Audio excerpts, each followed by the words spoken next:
Let's get to the big story now. Government is mulling the idea of banning the importation of cars that are over 8 years old. Now, what that means is a couple of things. But one, that for those of us that, are able to afford a particular type of car, which is for many Ugandans, those that are fairly old from the date of manufacture, it's going to be harder for you to buy a car because now you'll be required to buy a much more newer car. And as you know, taxes on new cars were increased, so it's going to be tough. But government is saying this is for a good cause. We want to preserve our environment. The other reason that folks that are mulling this idea are saying is that, look, there's too many cars on our streets. So maybe this is one way of lessening the number of cars so we can have less jam and get to do work. Anyway, so this morning we speak to the people that import cars for you and I. And they are concerned. We tried and thought we would have somebody from especially the Committee of Parliament that is mulling this idea to explain their side. That didn't happen, but we'll speak to these people so that they tell us, what they think about this. They've been protesting, but also, do they not see sense in the proposals that are being raised by those mulling this bill? My guest is Marvin Ayebale.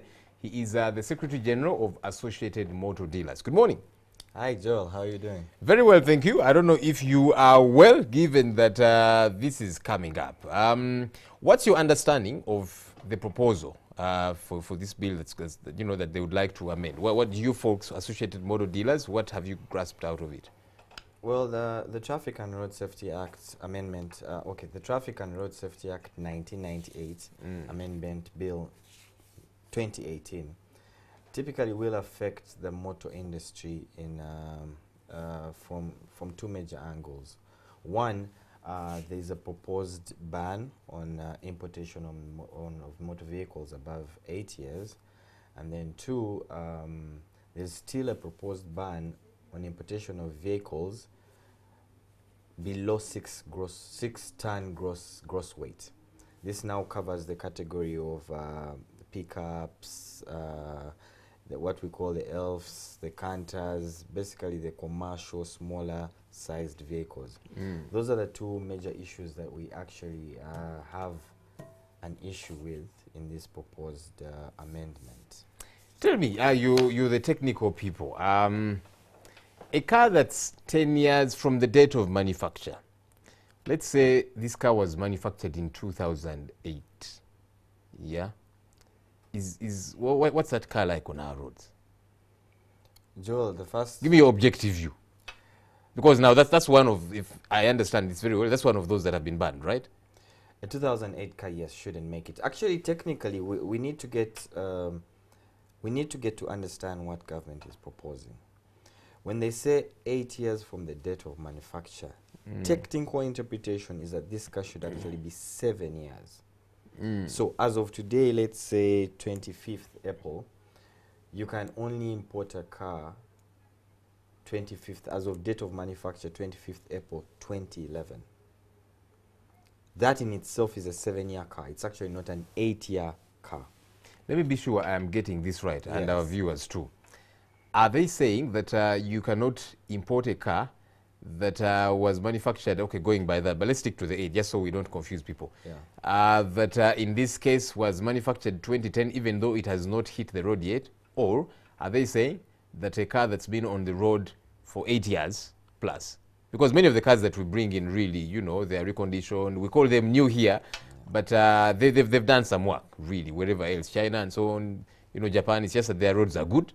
They're not as bumpy as ours here. So are they saying, because let's imagine a car was manufactured in 2010 and it is still at the factory.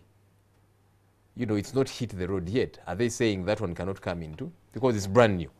Well, technically, all they are saying is that, you see, a car has a date of manufacture. And human beings would refer to that as a birthday or the day it was born. So what they're saying is that for a car to come in, whether it's been used before, whether it hasn't been used before, that's for whoever's consumption that is purchasing it. But as long as from the date of manufacture, usually you can find this on the safety belt. Somewhere down there, you can read the date that the car was manufactured. So technically, as of today, if the law was already in place, you can't bring into Uganda a car that was manufactured on 24th April 2011. Interesting. You can't bring a car in. So, but you can still bring in a car that was manufactured on 25th April 2011 because it's not yet 8 years. So technically it is 7 years and 12 months that you can import a car into the country. How good is such is a 10-year-old car going by this for our roads? Joel, let's not get it wrong. It's an 8-year-old car. No, I'm saying now I'm pushing the envelope. You know, let's imagine it's 10 years, which is a bit over and above. How good or bad is that on our road? Now I'm asking you as a technical person. First, forget that you import cars for Joel, a second. let me put the question back to you. How many 10-year-old cars have you seen on our roads? Sometimes I'm not able to tell with my naked eye. You're the technical people. Now, sometimes you can just look at a car and with ease you see the make of the light and you know this one was last year or that kind of thing. I actually want to put a challenge back to our viewers that as you're driving to work or you're driving home in the evening, I want you to count out of every 10 cars, how many 10-year-old cars you will actually see on the road. There's actually very few of them. I had a client walking yesterday and said, you know, Marvin, I'm looking for a spare part for a Nissan Skyline. It's a 2008 model. I failed to source it the whole of Uganda. Can you get it for me somewhere else? That's 2008. 2008. 10 years ago. 10 years ago. What I'm trying to show here is that this is a product, a 10-year-old car is a product that's not common in our market. Even our mechanics have issues diagnosing, let alone repairing these cars. Our infrastructure by itself, these cars are more of the materials from which they are made is very, very, I don't want to use certain words, but it's very light material. So in essence, that a car like that needs a very sturdy road. It needs a very, very good infrastructure in place to maintain. So you're going to find that, yes, these cars will come in. I'll put you to task. Look at government cars. Government doesn't buy any old cars. But most of the cars it buys in 3-4 years are torn apart. Why? Because, yes, they're used to do the work, which is go up country, used in the rural areas and so on. But these cars, their longevity over time maybe is not as good as our old cars. But that shouldn't be the argument now. I think the argument should be... are you saying that the older cars are, you know, a lot more stern and stronger? And yeah, because of the production materials used back then. But that shouldn't be the issue now. I think what should be the issue now is what can our community, what does the average Ugandan, what can Ugandans actually take in as affordable and practical cars for our conditions as they currently stand, Joel? Wait a minute. Let me play devil's advocate for a minute. Yes, there is affordability, but should that be at the expense of, say, our environment? Because government is saying there are legitimate concerns about the environment, and this is a global discussion that's happening. You know, because cars emit lots of fumes. You look at rush hours on our roads, and you're thinking, what is going on here? You know, so should we say, well, just because the others are a little bit more expensive, let's punish the environment, and then it will obviously punish us, like it has begun to. Joel, first of all, under the Uganda Standards 845, this is the standards law in Uganda. Before any car leaves Japan or Dubai or UK, it has to undergo what is called pre-verification of conformity. Now, these are inspection tests that are carried out, and under clause 4.4 of the US 845, it covers emission tests. That means every car coming to Uganda actually is subjected to an emissions test to ensure that it conforms to the environmental standards that we have in place in Uganda. So that, for me, is an argument that has been misplaced. What, however, needs to be looked into is the cars that are already on the road in Uganda, in the system internally. I will actually put you to challenge, Joel. As you drive home, you say you see the cars smoking. Look at actually the cars that are particularly smoking. It is on very rare instances that you will find a UBD/J that has just come out of the bond. On the other hand, you will find that cars that have already been in the system are the ones that are actually polluting the environment. And this goes down to one thing, which again I will challenge government to address. We as Ugandans have a very poor car maintenance culture. Take it or leave it. I mean, we shall service when it's convenient for our pocket. You know, sometimes we don't service at all. Why? Because it's a car for the boss. He has given me a taxi to make money. It gives me money to go service, and I'm thinking, why don't I save this money? The car is still moving. So these are the cars over time that you find that start polluting our environment. And worst case is that with the policy, that if this policy is to pass, that will mean that the cars that are in the system, I mean, me, for example, I will be forced to keep my old car for much longer. But wait a minute. When you say that the cars that are releasing fumes are the older ones, you will not find the UBD. Understandably so. But you see, if the UBD, you know, has been brought in when it's a bit old, of course, at that particular moment, it's still in fairly good shape. But if it was really old, after about a year, it will be doing the same thing.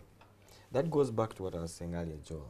Yeah, there's the maintenance bit and so on. But when you say that the UBD is because it's brand new, well, it's because it's still in fairly good shape. But if it was old, after about, you know, I don't know, a couple of months, then it will begin to wear off. Now, Joel, again, I will ask you, what would you rather have? Would you rather have a UBD that has a year on it and is still has a much longer lifespan? Or would you rather have Marvin and Joel trying to maintain their already old cars that are already polluting the environment? Now, that's the problem that government is actually creating with this proposed policy. Why? Because everybody is going to be forced to hold on onto their already very old car. Even if I thought, yes, okay, I have about 25 million. Let me go buy a premium. Now I'll be thinking, oh my God, a premium is about 65 million. So I'll hold on to my 25 million and insist on maintaining my rather old car that I have in possession. What are we doing? We are actually creating a much, much bigger problem. What are we saying though? We as car dealers are saying maybe now government, instead of proposing a policy that limits new entry or supply into the market, why doesn't it also look into curbing the problem of maintenance? Enforce local inspection. How would you propose it does that? Good. Enforce local inspection. Why are That's by who? the Traffic police? No. I mean like local total car inspection. You see how SGS, the services that SGS offers, you go there and they test your car, emissions, brakes, everything like that. The reason actually why we have a poor maintenance culture is because there is nobody checking. You as Joe know that whether I keep my car and it's smoking fumes, and well, it will probably be the border that passes me by that will complain, but nobody else. But if you have to be checked and confirmed in order to get on the road, I think that will solve the problem much faster and much easier. But the environment as it stands, from my point of view, is that it's actually going to suffer worse because you have much more junk in the system being maintained for much longer time than having new options coming in. Let's get practical as we paint this picture so that it comes out clearly for our viewers. What's the price of what they are calling an old car versus a brand new car?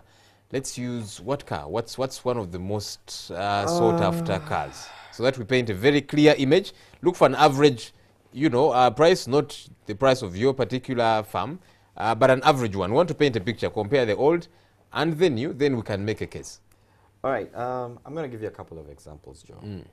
Let's look at a basic car, basic functional car, a Toyota Vitz. I'm sure you've seen how popular they are in Uganda. Very fuel efficient, easy to get around. They consume fuel like borders. Yeah, I didn't say that, but I did. Yeah, well, so a Vitz, right now, a 2000 model Vitz should cost you about 16 million shillings. That's from the bond? From the bond. That's 2008 model, all right? 2000 model. Now, you're looking at... Is that brand new? Is that reconditioned, having worked elsewhere in Japan and so on? 2000 model, yes. 99% of the cars that come in here have worked somewhere else. Okay. We refer to them as new because the conditions there They are enable new them here. to stay maintained in such pristine state, such that here it still appears as a new car. That's how good the conditions out there are. Okay, so that's But back to the 2008 question, model, yes, 16 million from the bond? A 2000 model is 16 million. The ones that you're seeing on the road, that's about 16 million. Now, if you're to bring a 2011 model right now, it will cost you about 45 million. A Vitz? A Toyota Vitz. This small car that we see it will around? cost you 45 With million. all due respect to our friends who drive Vitz. So, Yes. it will cost 45 million? 45 million with the current tax regime as it stands. Let's Break look that at a down. How is premium. that coming about? That 45 million? 45 million. Now, you see, back where we source these cars from, let's say Japan, Dubai, the UK, they still have a policy where they use these vehicles. Okay.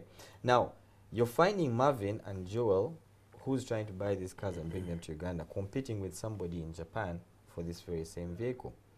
Now, a 2011 vehicle, also in Japan, very few people have let go of it by this time. They're actually still using them in their internal system. So at point of source, there are very few options for you to purchase. That means because of the fewer options, the price goes up. Now you're going to have, if this proposed bill goes through, you're going to have Kenya competing for the same cars, Uganda competing for the same cars, people in Japan themselves internally also still competing for the same cars. So even a 45 million indication that I'm giving you is at this point before this has been confirmed. But if this is confirmed, that means the demand goes higher, and of course market forces of demand and supply price goes up. Now if you're bringing in a VITS at about $6,000, that's about, right now it's about 21 million. That is just cost price from Japan up to here. And then you add the tax element. I mean, we all know the tax regime here. The newer the model, the higher the taxes. So that's how, in culmination, it will come up to 45 million. A Premio, which you're buying at about 20 million, the 2000 model, is going to about 65 million after July 1st. Let's talk about a highest van, Ichigege, that's used for transport. It's going from about 50 million to about 90 million. A basic family car, middle class car like a RAV4 is going from 30 million to 90 million. A Hilux pickup that you use for, you know, especially more of the upcountry goers, will come from about 60 million now to about 125 million for a 2011 model. Remember, at source, these cars are much fewer, but the cars that we're using now are more abundant and open in the market. So that's what that's the price indication that we are going into. And maybe if this is passed, this is what our customers should prepare themselves for. Those who are mulling this bill are saying, among other things, our roads are impassable, especially during rush hours. I'm seeing some calculations that the traffic movement in Kampala on average is 11 kilometers per hour. You are literally on a snail pace.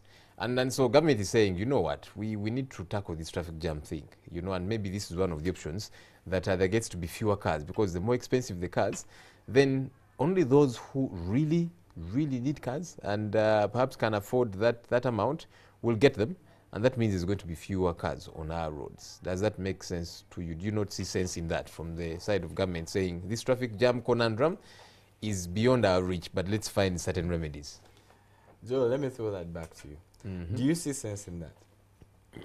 You know, on a talk show like this one, I'm the one who asks questions, and then you answer. But anyway, there are concerns about that. You know, that if something is oversupplied, maybe when the price goes a little bit higher, there will be fewer cars. It's just like when they say we're going to have road tolls. That if you want to bring your car into Kampala, and KCC has been mulling that idea for a while, if you want to go beyond a certain point to get your car into Kampala, you pay a certain amount, a fairly high amount, such that not everybody brings their car. Does that make sense? To me, Joel, I would actually look at this in the reverse. From 1986 up to today, there has been constant development of this country. If you look at the GDP figures, we are much better than we were before. That means there is development. But the question that I would now put back to our government authorities is that, is there development in our infrastructure setup? Instead of saying let's reduce on the number of cars, shouldn't the argument be let's increase on the number of roads? Let's increase on the number of access points. Let's improve all these Maram and feeder roads such that they are actually usable. To me, it shouldn't be a question of limiting growth, of limiting development, of limiting the fact that Joel and Marvin can afford a car to run their business, and saying, no, now put that car on the side. Okay, fine. Let's say we go with government's argument and say, fine, let's reduce on the number of roads. What options has government given us? But you see, when government says, okay, for us do we have a running bus system? Do we have a running metro system? What option are you leaving us, the consumer? Well, one of the things that I've seen is that they are saying this ban will not affect some of these big cars, you know, so that we can now see less of these small cars, such that we can get the big cars, forget about the operation of trucks and so on and so forth, such that instead of 10 Marvins driving to town with their VITs, we can have a bus, which can take care of 60 of the Marvins who would come to town with their Vitzes. Joel, actually, let me shed clarification on that. Under the amendment bill, the cars that are exempted are breakdown lorries, crane lorries, firefighting vehicles, concrete mixer lorries, road sweeper lorries, sprayer lorries, mobile workshops, forklifts, mobile drilling rigs, radiological units, work trucks, tanks and other armored fighting vehicles, cesspool emptiers, bullion spreaders, bitumen spreaders, bucket trucks. So how are me and you going to, are we going to just start jumping Isn't on there things? an and something? The other exemptions are agricultural, forestry tractors, earth-moving vehicles, stamping machines, road rollers. That's the only exception that's there. So unless you, Joel, are suggesting that now we start looking for cranes to jump on to get us to work or to take us to the hospital, take our kids to school, I don't see how we are being protected under this amendment. Fair enough. When you say that government should build feeder roads and allow that there gets to be access, but then again, speaking like many of these government folks do speak, they say when they want to increase taxes, for example, on the cars that you import, such that they can avail these services, then you complain. So what do you want? I mean, for us, what we are proposing at this point is a phased approach. I mean, waking up one morning and telling Ugandans, look, we are stopping cars for 8 years, I think is rather a shocker. It's going to create a shockwave throughout this whole economy. Why? Transport is the driver of any economy. Joel, take it or leave it. But let me give you a scenario of what I think will happen. If we have no more chigeges, for example, coming in, or highest vans, that means there's fewer in the system. That means the demand, yet the demand is ever growing because the population doesn't stop.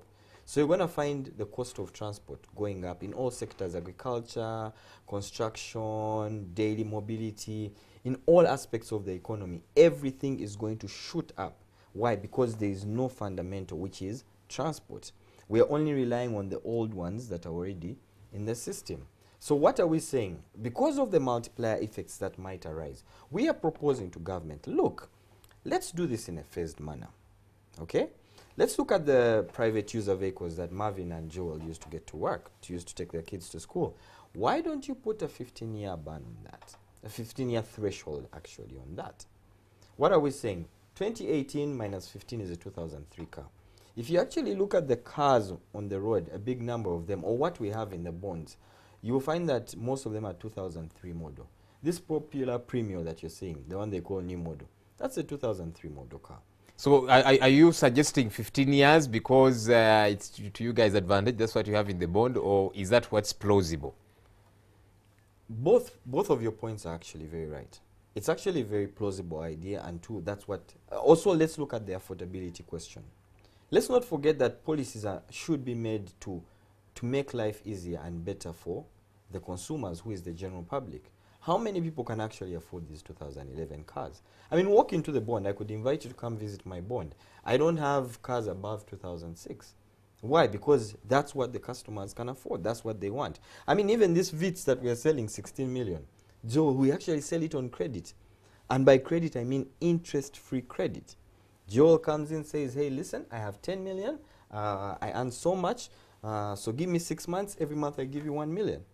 So you find that the money is spread over a 6-month period at no interest.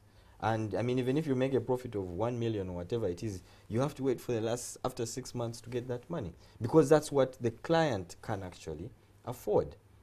To me, a proposal of phasing it and adjusting the market or the consumer's mindset to actually understand that, no, let's start moving from older motor vehicles to newer motor vehicles in a phased manner. Every 5 years, keep reducing this limit, until you get to that level. We're actually in support of green transport, and we also support government's initiative for the environment. But I think there must be a win-win situation for everybody involved.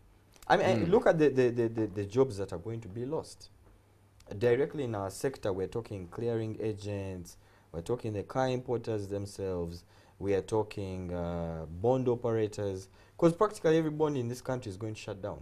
Of the 50 that there are, all of them are going to close down because they don't have that stock. Nobody affords that stock.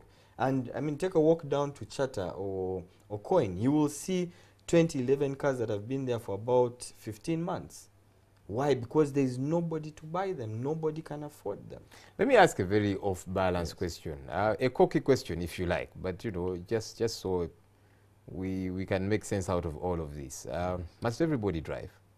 Because you seem to say we want to make it possible for everybody to afford a car. Must everybody drive? That's a very honest question. Because, you know, perhaps that's why we have our roads flooding the way they are with cars. Let me also ask, if we don't drive, what options do we have to get moving, to get for the economy to move? What options do we have? Do we have trains? No. Pioneer can't even handle just Kampala alone. We don't have metros, we don't have trams, we don't have... What options do we have?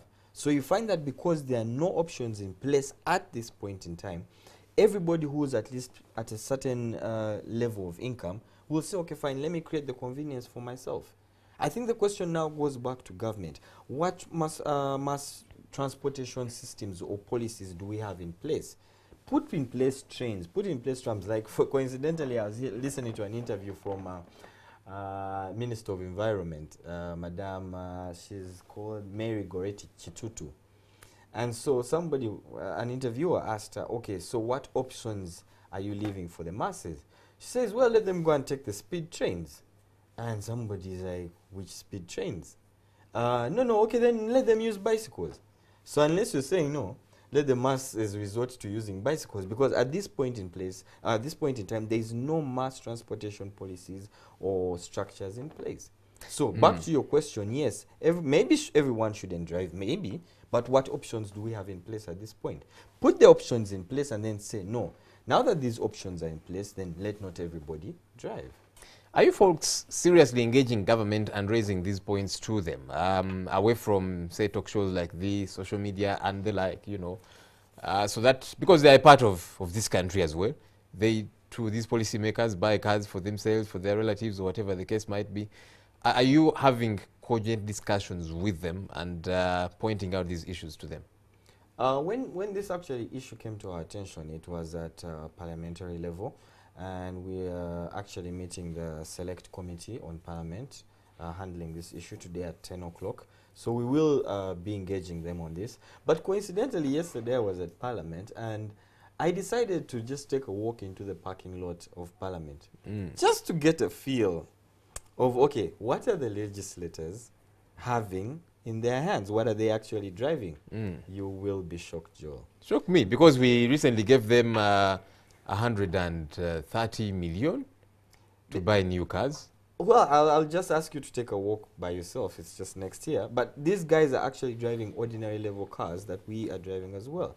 Telling me to invest about 65 million in a car, a premium. Yet I could use this to buy a very decent plot of land or, you know, other income generating activities. Doesn't make sense.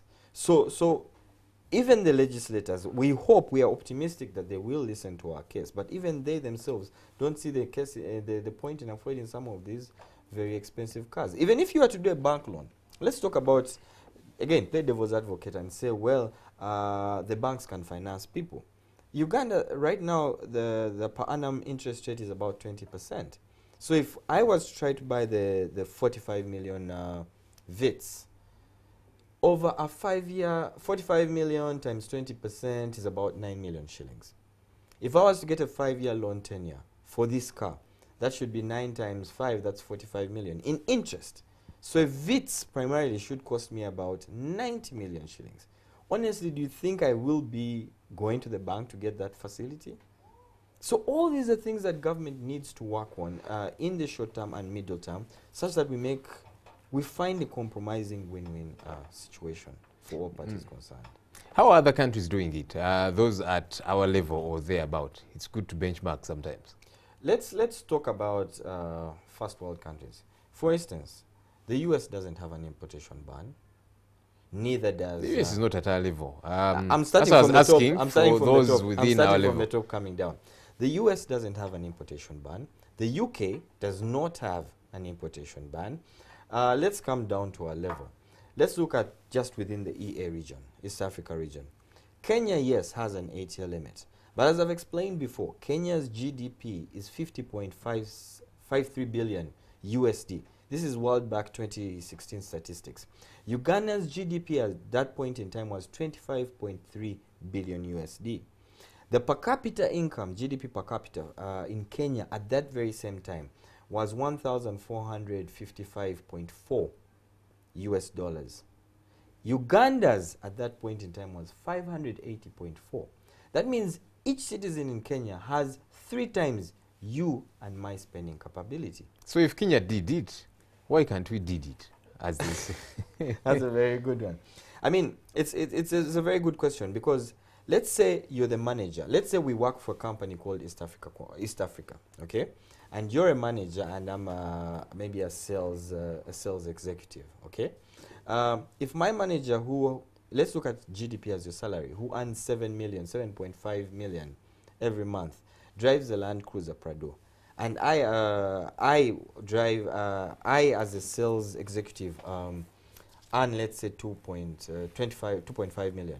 Should I put myself at the manager's level because I'm also earning money within the same company? So Kenya is the manager of East Africa. So but anyway, I get your analogy. Let's look at Tanzania. Tanzania doesn't. Tanzania at this point in time currently runs a policy like we do. 10 years, and if you import a car above 10 years, you pay higher taxes. Rwanda does the same. Burundi doesn't have anything. South Sudan doesn't have anything. The more interesting example, however, is the Democratic Republic of Congo. They actually tried to implement a 10-year rule, and the government had to eventually reverse on this decision. Now you can still take anything to Congo.